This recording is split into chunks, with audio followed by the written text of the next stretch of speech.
অনেকেই পছন্দ করে, আবার অনেকে পছন্দ করে না। হ্যাঁ, আমি লাউ শাকের কথাই বলছি। যারা পছন্দ করে তারা অনেক রকমভাবেই রান্না করে এটা খায়।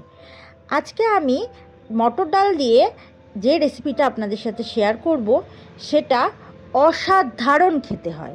তবে এভাবে কেউ রান্না করে কি না আমার জানা নেই।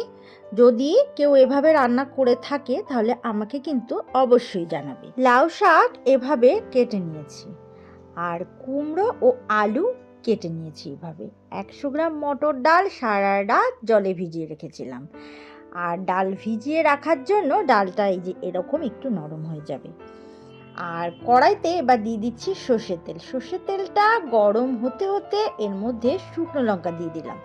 আর ফোড়নে দেব এখানে 1 চামচ সাদা জিরে, 1 চামচ রাঁধুনি, আর দিলাম হাফ চামচ পরিমাণে সাদা সর্ষে, 1 চামচ গ্রেট করা আদা এখানে দিয়ে দিলাম।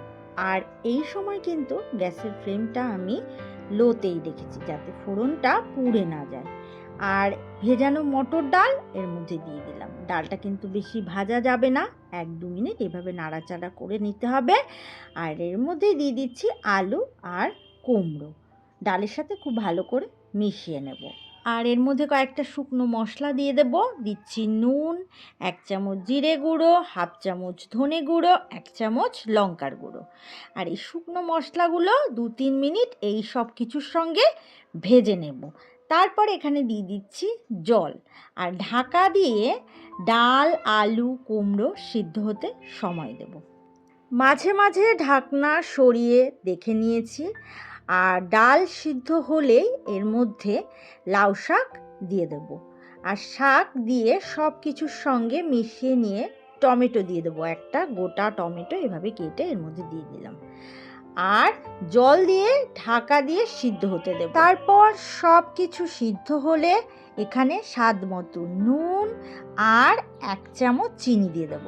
এটা মিশিয়ে নিয়ে এর মধ্যে একটি বিশেষ ফোড়ন যোগ করব।